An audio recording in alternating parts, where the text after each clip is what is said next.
Hello, everybody. Welcome to our Google Hangout discussing Wednesday's game against Burnley.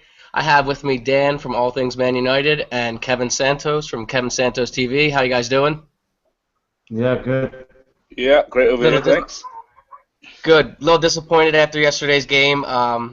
With Arsenal losing and City losing at home, it was a real chance for United to pick up some points on second place, but it wasn't meant to be. That we were saved by a Daily Blind equalizer late in the game, and it's been the same old story the last few weeks. A lot of poor performances, a lot of draws, typical away form all season. I think we've drawn about 7 games on the road now, and there's just players not performing up to the standards that are expected of Manchester United, and with the amount of money they're being paid, it's just not working out.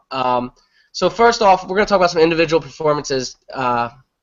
And players and why they're not performing. And the first one is Di Maria, because for me, on his day, he's probably the best player at Manchester United. Champions League final, man of the match. He had the most assists through Europe last year. He started really well, picked up an injury, and since the new year, Sky Sports put this up. He's played 4 games. He's got no goals, no assists. He's only created 8 chances, 20% shooting accuracy, and 12% crossing. And they're not numbers you would expect from somebody who cost around £59 million. So, Dan, I want to go to you first. Why do you think Angel Di Maria isn't performing? Do you think it's the league, or do you think it's his role in the team? Me personally, I think he's trying to do too much, but I'll go to you first. Yeah, he probably is trying to do too much, but also some of the games I think he's been played out of position. I don't think his best position's sort of up front, which he has been played in some of the games. And he's been played in different positions as well in this diamond as in the number 10 role, and I don't really think that it suits his game very well. I think he can be doing a hell of a lot more. And for around 60 million, we really should be seeing a lot more from him. Obviously, he did get that injury at one point, which a few of the games previous to that he was playing better, but he hasn't performed, especially in some of the big games this season. I really don't think we've seen enough of him. But obviously the other players around him have got to do better to help him. I mean, he can't do everything on his own, but I really have been a bit disappointed, especially lately with some of his performances. And yesterday he was very awful. Yeah, disappointment seems to be the word thrown around about few players. And it's funny because the 2 players who are performing the best are probably the ones that didn't cost as much this summer. So, Kevin, do you think that £59 million price tag is weighing over his head, or why isn't Di Maria performing? Why are we not seeing the Di Maria of last season and the one we've been accustomed to seeing? I think there's many aspects to why Di Maria isn't performing. At the start when he came, he lit us alight in that QPR game, scoring that goal with the free kick or whatever. He looked a lot. I think it's a lack of confidence as well. I think that's a common theme with the team, and also he's feeling it too. I think it's a lack of confidence in himself. I mean, he's come from Real Madrid. He's a Champions League winner. He was one of their best players last season. He's not their best player, bar Ronaldo.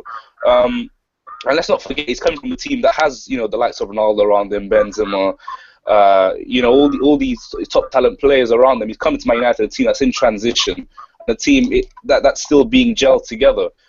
But it's for me, it's also he's being played out of position. At Real Madrid, he struggled a bit to be recognised. He was always in the shadows of other players at Madrid. And last season, Ancelotti put him in the central midfield role, and he really excelled himself in that role. And he did the same at United. I mean, I've got some stats here. He's played 15 games for us this season, and 3 of those were in central midfield. And he got 3 goals and 3 assists from central midfield. And it's just he doesn't seem to be able to be playing or influencing the game, apart from being in the central midfield role. So I think it's a bit to do with his positioning on the pitch, and also definitely the players around him. And he seems like he's trying to do a bit too much. And it's kind of, you see him against West Ham, he's trying to run past players, he loses the ball, and it's just hands on hips type of, when is it ever going to be right for me at this club? Is anyone going to help me out here? So it's a bit of a worry, but I think once the team regains that confidence that we're missing, I think he'll be all right. He's a great player. Yeah, it is strange. I do prefer him too in a central midfield role. And it's funny because you got the likes of Juan Mata, who's a creative number 10 type who thrives in that role, sitting on the bench. And then I guess that puts us into our next topic perfectly, and it's players out of position. And I think the biggest and most noticeable player playing out of position is Wayne Rooney. He seemed to have played in the central midfield role for the last 2 months now, and it's just, for me, he's very mediocre. He doesn't do anything spectacular, and it's just a waste of his talent. There's a reason he's going to be United's all-time goal scorer if it continues.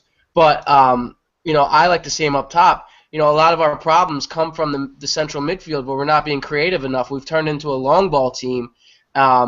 And Wayne Rooney in the center of the midfield, he's not the type of player to link up play between Daley Blind and number 10 would be Di Maria or the strikers, and he's just being played out of position. Why do you think that is, Dan? Do you think it's because we don't have another player like that, or why is Van Gaal playing Wayne Rooney out of position? I think it's more to do with the fact that he's got all the other players to fit in the team.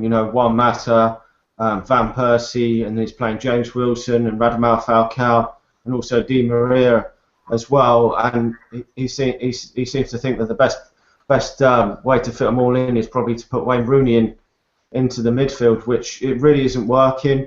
I saw that I think in the last, it's 5 games, he hasn't had a shot on target, which for Wayne Rooney's standards is very, very poor. He hasn't scored since we beat Newcastle, which was a long while ago, and he's just not influencing the games at all, really. He's not doing the role that I would think Paul Scholes would do at all. It's very, very poor, and the fact that the other players up front haven't performed. I mean, Radamel Falcao's been pretty poor, and Robin Van Persie's been pretty poor as well. I think that if Wayne Rooney was to go back up front, we would score some more goals. Because, as you said, if he remains at the club for the rest of his career, he would probably go on and be the all-time leading goal scorer for Manchester United, all providing he does go back up front. Because if he doesn't go back up front, I'm not too sure that he's going to score that many more goals now in his career, because it just doesn't look like that way. But he really has to go back up front this next game. But Louis van Gaal does seem very stubborn to want to change it, and he seems to wait far too long before he changes things. Yeah, it is a strange one. Other than Burnley, which is funny because the 2 teams that hit the long ball the most are playing each other Wednesday, us and them, and it's not something we've been accustomed to over the years, and it's not the Manchester United way. And it's weird because you have Wayne Rooney, a player who has a bit of pace. He's more pace than Falcao and Van Persie, and those 2 haven't performed at all this season. But they continuously get the starts. But if Wayne Rooney were to go up top, we have that player that we've needed sitting on the bench. It's just this huge enigma called Ander Herrera. I've seen so many different reasons to why he hasn't started, or from he's banging Louis van Gaal's daughter to Louis van Gaal, it wasn't his player. He didn't do he gave the okay to sign him, but it wasn't his player, and things like that. But when Ander Herrera comes on, he's the type of player who goes to Daley Blind, and opens himself up. He never shies away. He always wants the ball, and he does things with the ball at his feet. So Kevin, how come me and you and Dan can see that Ander Herrera is a quality player, and if you were to stick him in that midfield, with Daley Blind and Di Maria, and put Rooney back up top, that we might score some goals and this thing would be going in the right direction? Why can't Van Gaal see it? Is it his stubbornness, or what is going on with Ander Herrera right now?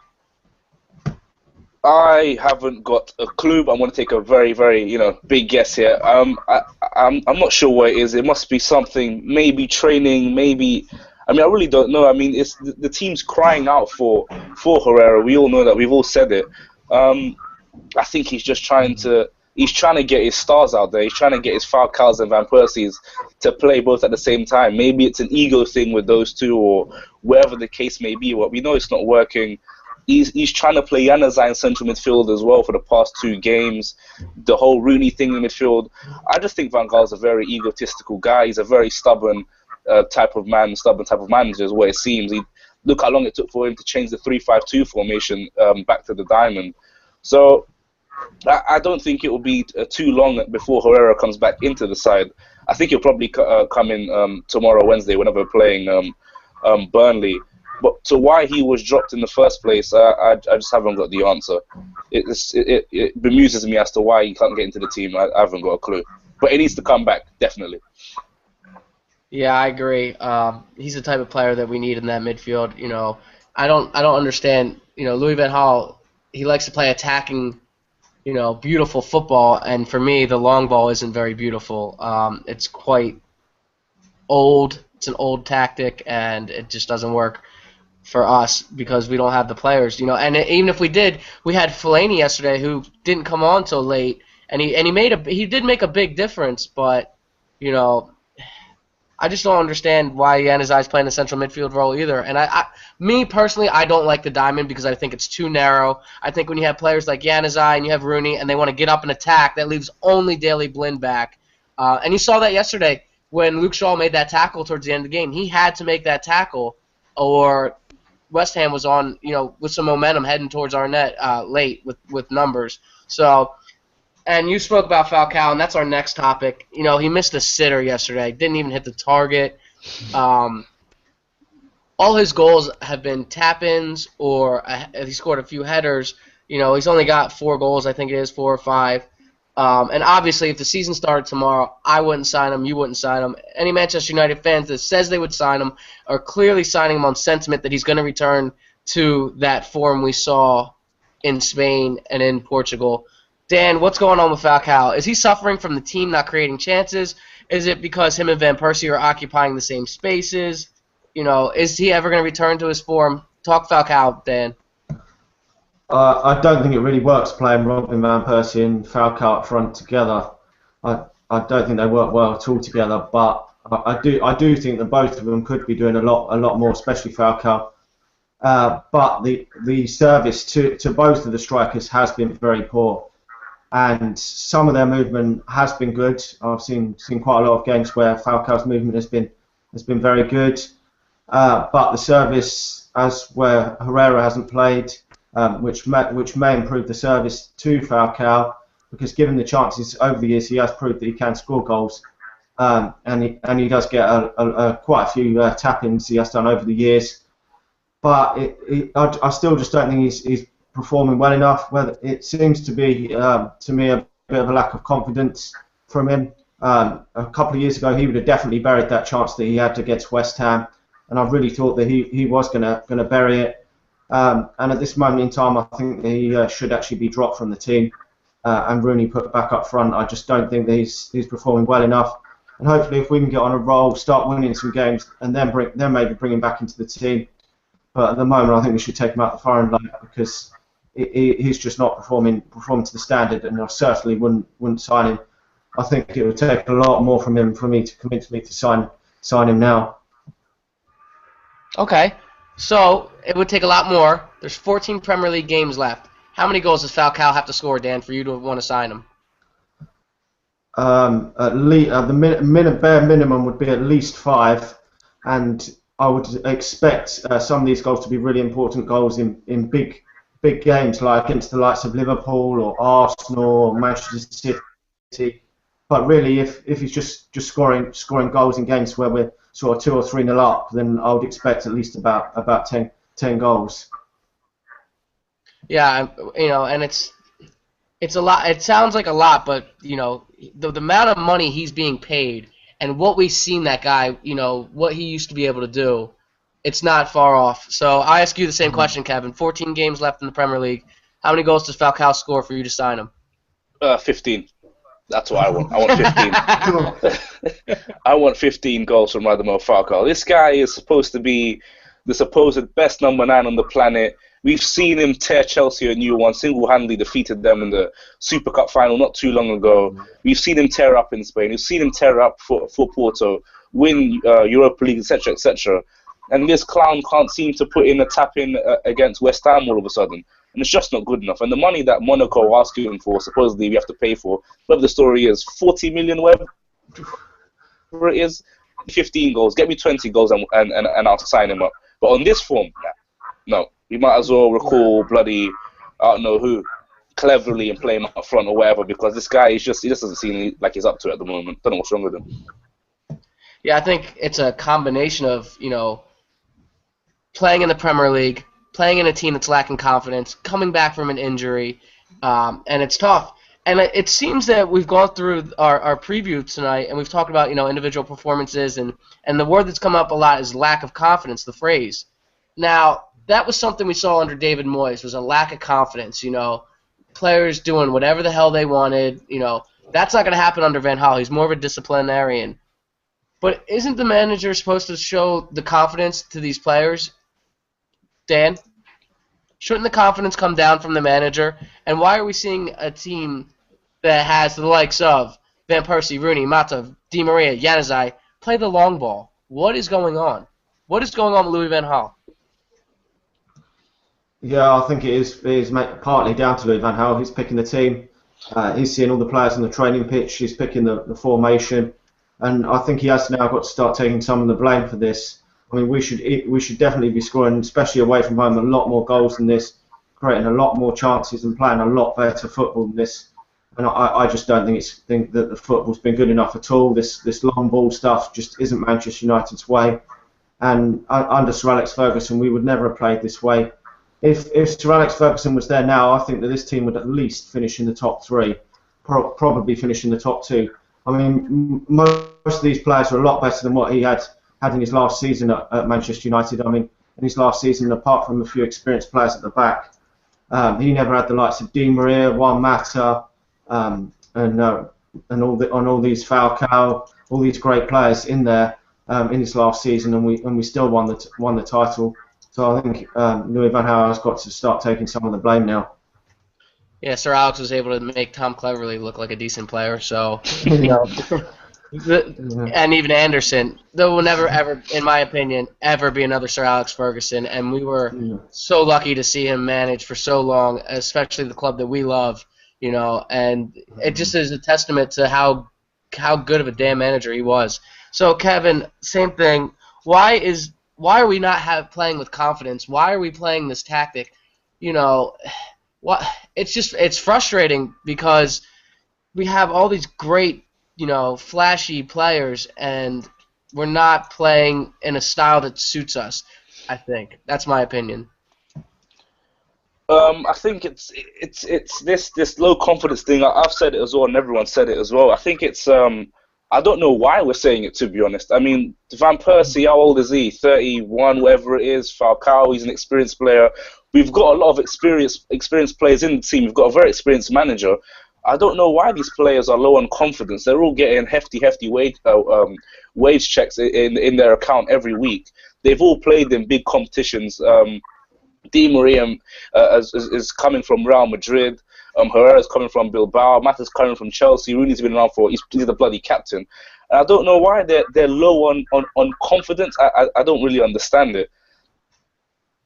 And I don't think Van Gaal be playing free-flowing football, to be honest. I think it has to be directions from instructions rather from above, because Di Maria, Mata, Rooney, they enjoy playing free-flowing football, passing the ball around, lots of attacking football, getting at players.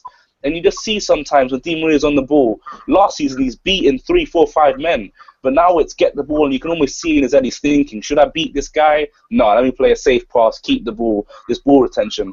And I think it's really Van Gaal, again, twitching his arse with this 4-1-2-1-2 formation. I just don't think he really trusts the team itself to be able to defend when we don't have the ball. Not necessarily the defenders, but the team as a unit to be able to defend. And this negative football it's something we saw with Holland as well. Very defensive and trying to counter during the World Cup. None of this Dutch total football. He's trying to be negative to grind out results, but we're just not grinding out the results anymore as we were earlier on in the season. And something's got to give, and he's got to start playing more attacking football, because we're just not grinding out, or the negative football isn't working. It's almost like you read my mind, because I feel like he is playing this real cautious style because he wants to get in the top 4. And this is what everyone seems to think, is that he wants to play this cautious style, get in the top 4, get another summer transfer window to get more of his players in, and then go attacking. But it's not working. Being cautious will kill you. It will kill us if we do not get top 4, because he wanted to play this possession-based long ball. It just doesn't make sense. But looking forward to Wednesday's game, I don't know too much about Burnley. So if either of you two would, let us know who's the danger man for Burnley, who do we have to look out for? Obviously, they played more long balls than us, so it's going to be the battle of the long ball teams. So Dan, anybody on Burnley that we should be worried about? Danny Ings could cause us a few problems because he's got a few goals for Burnley, but they're not a very good side really. We should be looking to beat this team. I mean, they threw away a 2-goal lead in their last game against West Brom, and I don't really see them as much of a threat. I mean, they haven't spent a lot of money, and that's really the main threat, the main person that I see causing us problems. And if the likes of Phil Jones on the top of their game, then he could cause us some problems and could nick a goal. So we're gonna have to watch him. But besides him, there's not too many players that could cause us many problems.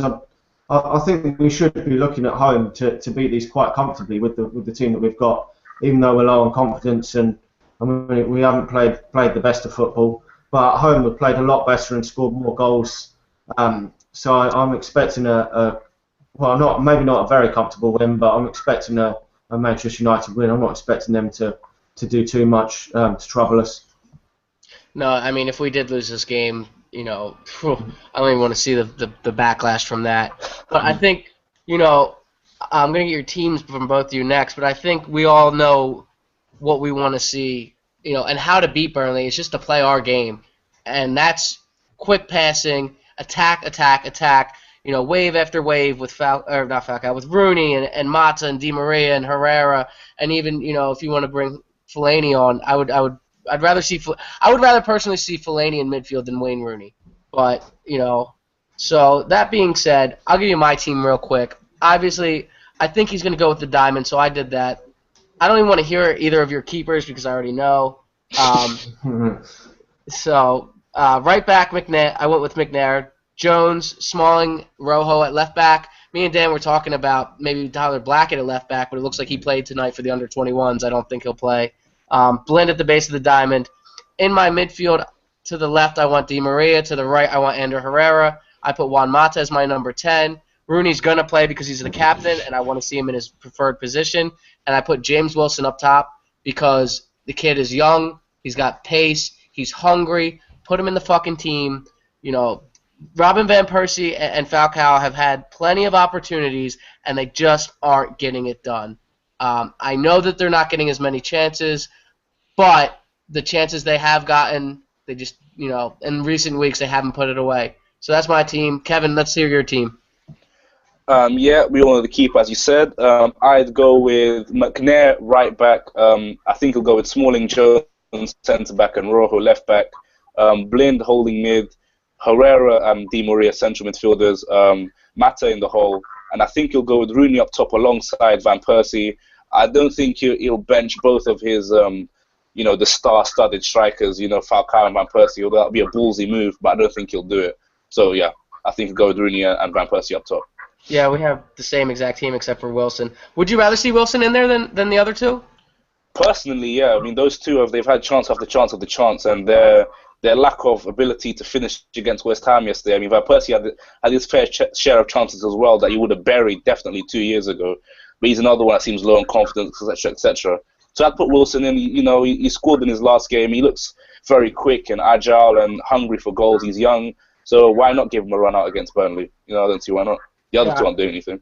I completely agree. I would play Wilson too. And then there's that shot you were talking about with Van Persie. He's one-on-one with the keeper, and he, instead of going across the keeper and probably banging it in the back of the net, he hits it near post, and it's a simple save for Adrian, whatever his name is.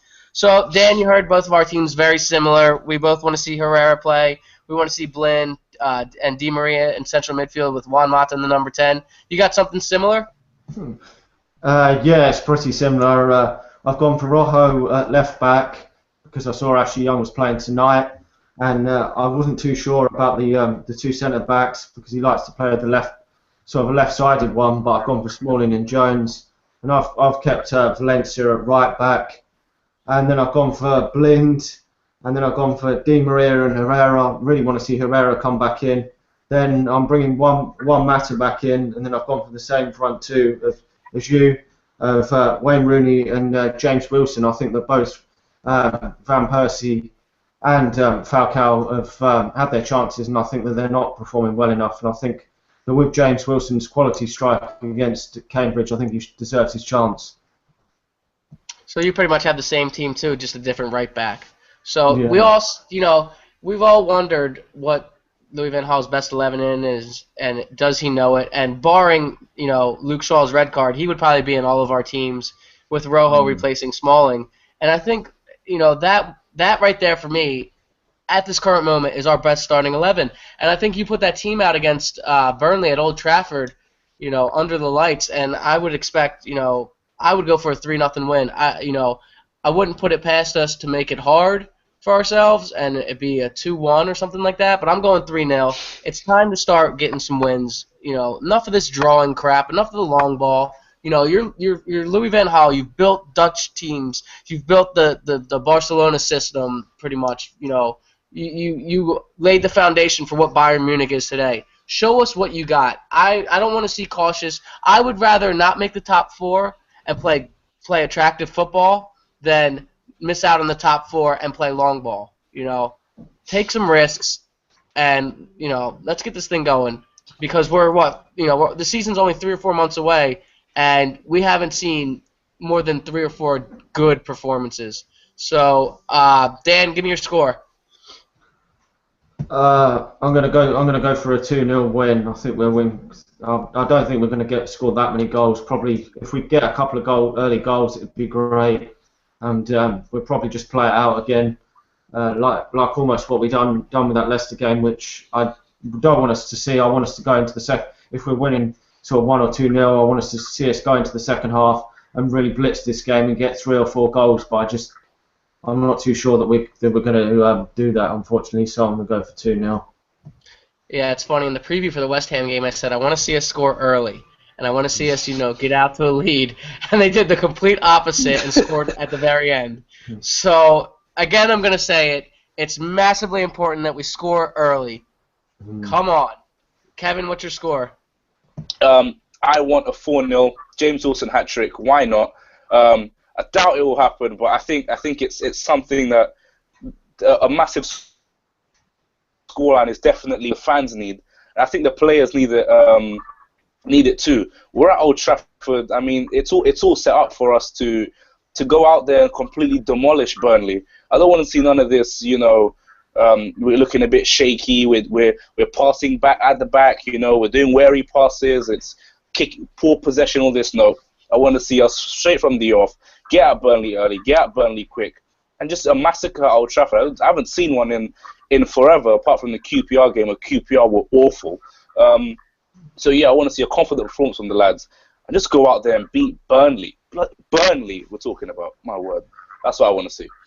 Yeah, I think the team, with the amount of money they're making and the amount of money people pay for a season ticket and to watch them all over the world, I think they owe us a pretty good performance. So I'm hoping to see the same thing.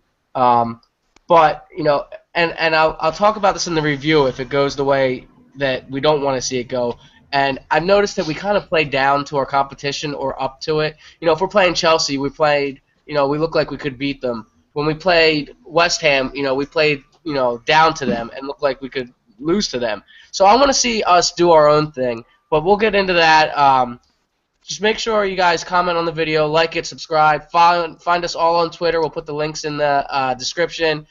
Kevin's got his own YouTube channel, which is great. I have my own YouTube channel. I don't really work on too much because I'm on this one a lot. But just, make sure you share the video and let us know what you think. We were talking a lot about individual players' performance. I want to hear what everybody else thinks. Are we wrong to think that, Di Maria isn't performing because of the team around him or whatnot, So let us know what you think again. And you guys have a good night, and we'll see you Wednesday after the game. We'll be right after it for a review.